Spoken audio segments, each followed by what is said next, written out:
आज का विषय आपके जीवन को आनंद से भर सकता है। इसे ठीक से समझने की कोशिश करें। अगर ये आपके अंदर उतर गया तो मेरा दावा है आपके जीवन का रूपांतरण हो जाएगा। इस पूरे विषय को सुनने के बाद आप वही व्यक्ति नहीं रहेंगे जो सुनने से पहले थे।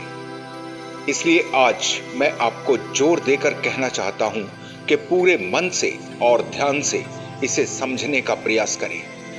बस थोड़ी देर के लिए अपने मन को इधर उधर भटकने से रोक लें। बहुत ही आसान तरीके से मैंने समझाने की कोशिश की है, इसलिए समझना बिल्कुल भी मुश्किल नहीं है। बस इतनी ही शर्त है कि आप अभी और यहीं हो जाएं।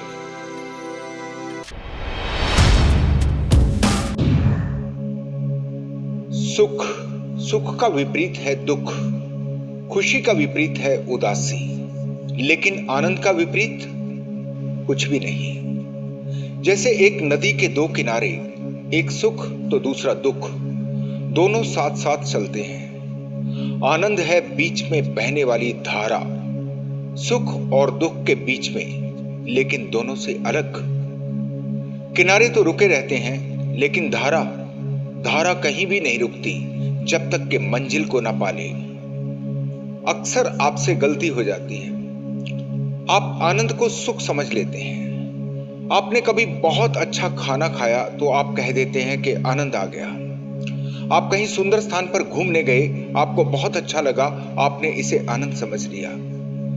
कुछ जीवन की ऐसी घटनाएं, जैसे कभी आपकी कोई लॉटरी लग गई, अचानक धन से घर भर गया, वो हो गया जो कभी सोचा भी नहीं था। एक पल में ही आपकी सारी कामनाएं पूरी हो गई। या फिर आपको एक बहुत सुंदर लड़की, जिससे सुंदर आपको कभी कोई दिखाई नहीं दिया था, जिसको देखकर लगता था कि अगर ये मिल जाए तो फिर आपको दुनिया में कुछ और नहीं चाहिए। यही लड़की एक दिन आपके प्यार में गिर गई, आप पर न्यौछावर हो गई। आपको भी लगा जैसे शरीर ही दो हैं, लेकिन आप दोनों की आत्मा एक ही है। आधा आधा दिल एक दूसरे के सीने में धड़कता है। जब ऐसी घटनाएं जीवन का हिस्सा बनती हैं, आपको यही दिखाई देता है कि और इससे अलग आनंद क्या होगा, इससे ज्यादा आनंद क्या होगा। लेकिन आप बहुत भूल में हैं। अगर लॉटरी का सारा पैसा कोई चोर ले जाए तो वो दुख पहले कभी नहीं था जो आज आ गया। वो सुंदर लड़की जिसने आपके साथ जीने मरने की कस्में खा ली थी, जिससे लगता था कि जैसे दो जहां की खुशियां मिल गई, वो लड़की आपको छोड़कर चली जाए, किसी और से शादी कर ले, फिर क्या होगा? आप आसानी से समझ सकते हैं कि वही घटना आपकी पूरी जिंदगी का सबसे बड़ा दुख बन जाएगी।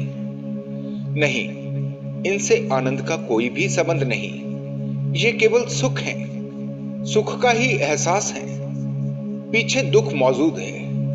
आपका सुख कभी भी छीना जा सकता है, लेकिन आनंद, शरीर के तल पर घटने वाली कोई भी घटना सुख है। आनंद है मन की अवस्था, जिसे मैं कहता हूं अभी और यहीं, कहीं नहीं जाना, बस यहीं हो जाना। आनंद की स्थिति है। सुख आएगा, चला जाएगा, अपने पीछे कहीं दुख छोड़ जाएगा। सुख होगा केवल स्मृति में, आपकी यादों में। सुख रहेगा हमेशा अतीत में, कुछ पल के लिए मिला था, कभी मिला था। सुख दुख में ही ज्यादा याद आता है। जब मिलता है तो उसका कुछ पता भी नहीं चलता। पता भी तब चलता है जब चला जाता है। दुख है सुख की छाया, सुख के पीछे पीछे ही चलता है। जहां न सुख है न दुख है, दोनों से बाहर, उस स्थिति का नाम है आनंद। आनंद जब उपलब्ध होता है तो हमेशा के लिए। क्यों? क्योंकि आनंद का कोई विपरीत नहीं है, आनंद की कोई छाया नहीं है। आनंद हमेशा के लिए मिल जाता है। तब आपको पता चलता है कि सुख और दुख बच्चों के खिलौनों से ज्यादा कुछ भी नहीं थे। पहली बार कुछ ऐसा मिलता है जिसे फिर कभी आप खो नहीं सकते, जो कभी खोता नहीं, जो कभी भी आपसे दूर होता नहीं। वही है परमानंद, वही है परमात्मा से मिलन, वही है मंजिल। कैसे मिलेगी ये मंजिल? केवल एक ही रास्ता है। वो रास्ता हो आप स्वयं को जाने बिना और कोई दूसरा मार्ग नहीं है। अब जब आप ठीक से जान गए हैं कि आनंद क्या है, तो फिर इसे पाएं कैसे? अपने को ही जानना क्या है वो रास्ता जिस पर चलकर हम स्वयं को जान सकते हैं? ये प्रश्न बहुत मित्रों ने पूछा है। आज इसे ही मैं समझाने की कोशिश करूंगा। मुझसे अक्सर पूछा जाता है, ध्यान कैसे करें? ध्यान में प्रवेश नहीं हो पा रहा। कुंडलिनी जागृत कैसे होगी? तीसरी आंख का क्या रहस्य है? कैसे खुलेगी तीसरी आंख? परमात्मा क्या है? परमात्मा को कैसे पाएं? ऐसे ही मिलते जुलते बहुत सारे सवाल। लेकिन जहां से मैं देखता हूं, ये सारे सवाल ही गलत हैं। पहले समझना होगा कि आप वास्तव में चाहते क्या हैं। ध्यान में प्रवेश करेंगे तो क्या मिलेगा? कुंडलिनी जाग जाएगी तो उससे क्या होगा?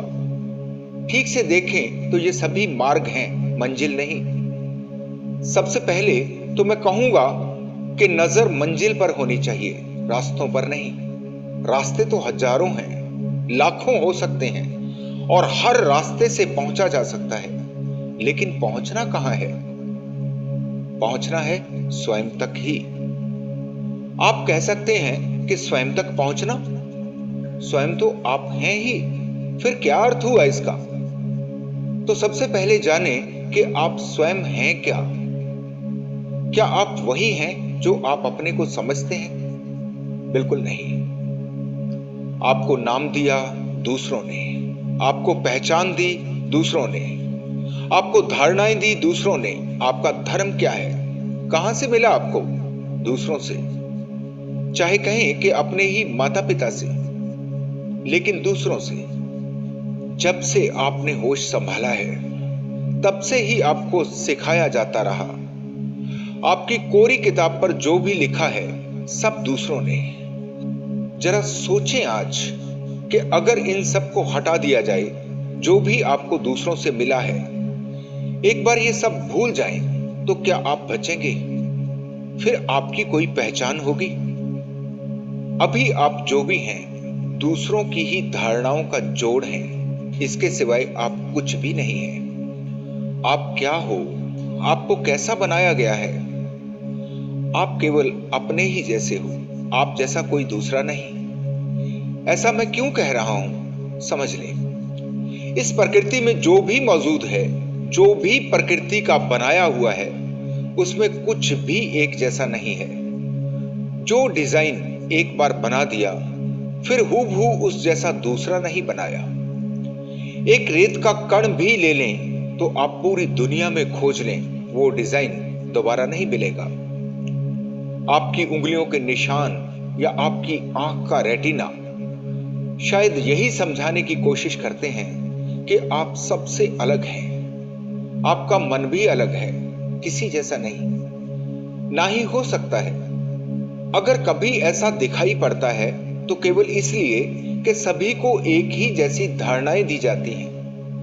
अब आप भूल ही गए कि वास्तव में आप क्या हैं। कम से कम इंसान के पास 3 चेहरे होते हैं। वैसे तो सैकड़ों चेहरे हो सकते हैं, लेकिन 3 तो कम से कम हैं। एक, जैसे आप अपने को समझते हैं कि आप हैं। दूसरा, जैसा आप दुनिया को दिखाना चाहते हैं कि आप ऐसे हैं। तीसरा, जो कि वास्तव में आप हैं, जिसका अब आपको भी कुछ पता नहीं। बस इसी असली चेहरे की खोज करनी है। अपने असली मन को खोजना है, जो दूसरों के विचारों से प्रभावित ना हो। आपको परमात्मा ने कैसा बनाया है, आप सच में अंदर से क्या हैं, इसे ही जानने का अर्थ है स्वयं को जानना। जहां पर इतने बोझ के नीचे दबकर रह गया है आपका परमानंद। आपका आनंद कहीं से लाना नहीं है, वो तो है ही आपके पास, हमेशा से ही है। लेकिन बहुत सारे कचरे में उसे दबा दिया गया है। तो क्या करना होगा? निश्चित ही कचरा हटाना होगा। कचरा मैं इसलिए कहता हूं कि जो भी ज्ञान आपको दूसरों से मिलता है, जो ज्ञान कभी आपका अनुभव नहीं बना, वो चाहे कितना भी कीमती हो, लेकिन आपके लिए कचरा ही साबित होगा। जानोगे तभी ज्ञान बनेगा, नहीं तो सब कचरा। फिर चाहे वो कोई धर्म ग्रंथ हो या किसी बड़े गुरु की शिक्षा, इससे कोई फर्क नहीं पड़ता। इसीलिए मैंने अपनी पिछली वीडियो में कहा कि गीता जब तक आपका अनुभव नहीं बनती, जब तक केवल आप इसलिए ही मान लेते हैं कि क्योंकि ऐसा गीता में कहा गया है इसलिए सही है, तो ध्यान रखें, आपके लिए कुछ भी सही नहीं है। जब तक आप उसे जान नहीं लेते, जब तक आप उसे अनुभव नहीं कर लेते, तब तक केवल माना हुआ आपके किसी काम का नहीं। कचरा कहते किसे हैं? जो किसी काम का नहीं। वही मैंने कहा, मेरा जोर जानने पर है, मानना तो झूठ के अतिरिक्त कुछ भी नहीं है। आप मानेंगे ही उसको जिसे जानते नहीं हैं। जिसे जान लिया फिर मानने का क्या अर्थ रहेगा? अगर मैं किसी को आपका नाम लेकर पूछूं कि क्या आप इस व्यक्ति को मानते हैं, तो बहुत अटपटा लगेगा। मानते हैं? इसका क्या अर्थ हुआ? वो कहेगा कि मैं जानता हूं इन्हें, मानने का क्या सवाल? लेकिन जब भी आप भगवान के संबंध में पूछते हैं तो यही पूछा जाता है, क्या आप भगवान को मानते हो? अब समझो इस बात को, कभी किसी ने भी नहीं पूछा होगा कि क्या आप भगवान को जानते हो। इतनी आदत हो गई है मानने की कि जानने की बात अटपटी लगती है। बस इसी बात को ठीक से पकड़ लें। आप जो हैं वो आप नहीं जानते। जो आप अपने बारे में जानते हैं वो दरअसल जानना नहीं, मानना है। और मानना है हमेशा झूठ। बहुत से मित्र पूछते हैं कि अभी और यहीं में नहीं रहा जा रहा, क्या करें? अगर नहीं रह पा रहे तो पहले स्वयं की तलाश करें। ये सभी बातें इंटरकनेक्टेड हैं, आपस में जुड़ी हैं, अलग नहीं। इसलिए मैंने कहा कि रास्ते बहुत हैं, रास्तों पर नहीं मंजिल पर ध्यान दें। अगर अभी और यहीं का भाव पैदा हो जाता है, आप अभी और यहीं में जीने लगते हो, इससे ही आप स्वयं को जान लेते हो। एक ही बात है। ऐसे ही अगर आप स्वयं को जान लेते हो तो अभी और यहीं में हो जाते हो। किसी भी रास्ते से चलो, मंजिल एक ही है, परमानंद, दुखों का अतिक्रमण। कैसे जाने स्वयं को? अगर थोड़ी सी हिम्मत है तो स्वयं को जानना मुश्किल नहीं है। जैसा कि आप समझ गए हैं कि जो भी दूसरों ने हमें दिया है, जैसे जैसे उसे छोड़ना शुरू करेंगे, जैसे जैसे परतें हटाते जाएंगे, आप प्रकट होते जाएंगे। पूरे जीवन में होश रखना होगा।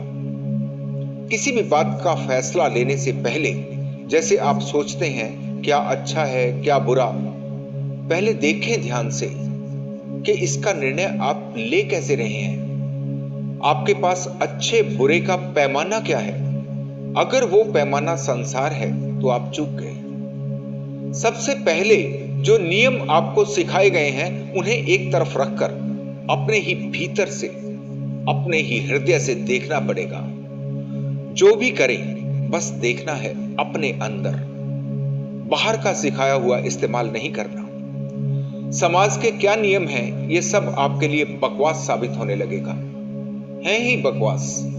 जो भी दुनिया के नियम बनाए गए हैं, मैं कहता हूं सब गलत बनाए गए हैं। आप पूछ सकते हैं क्या सबूत है कि नियम गलत बनाए गए? ये दुनिया, ये संसार सबूत है। अगर नियम सही होते तो संसार इतने दुख में नहीं होना चाहिए था। सारा संसार दुख है।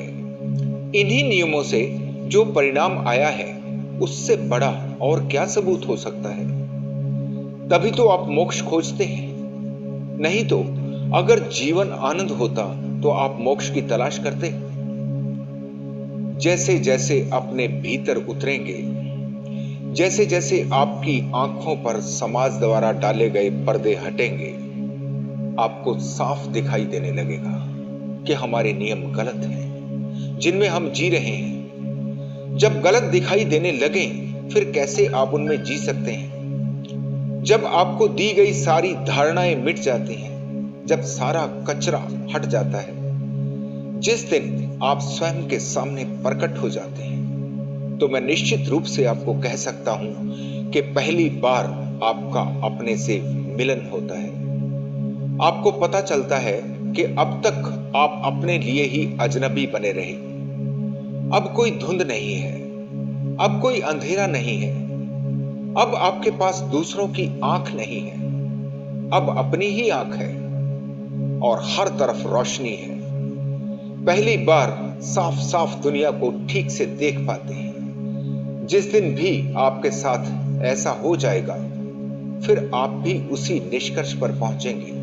फिर आप भी वही कहेंगे जो आज मैं कह रहा हूं, क्योंकि इसके अतिरिक्त कुछ कहा ही नहीं जा सकता। पहली बार आपको ठीक और गलत अपनी नजरों से दिखाई देते हैं। सारी दुनिया भी फिर गलत कहे, लेकिन आपके लिए वही ठीक होता है जो आपको ठीक दिखाई पड़ता है।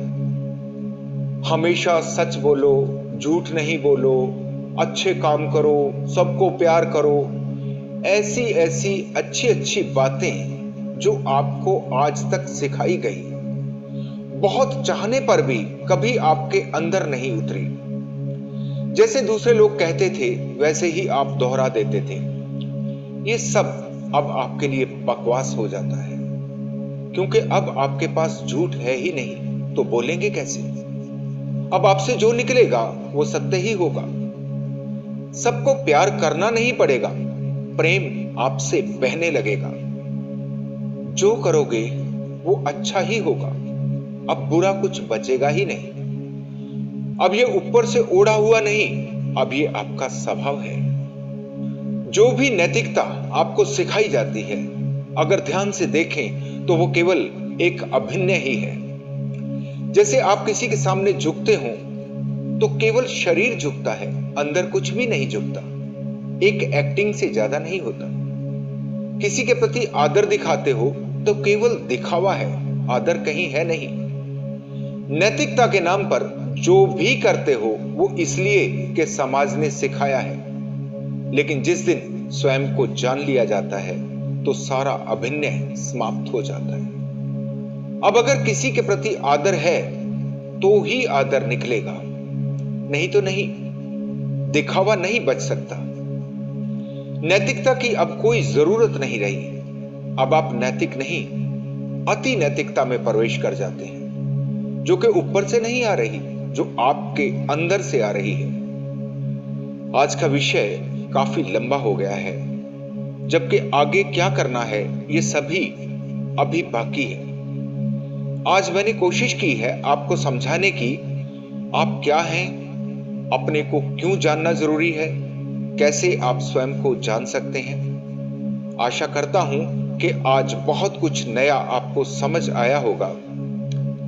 सभी मार्ग हैं, रास्ते हैं, रास्तों पर ही भटकते ना रह जाएं।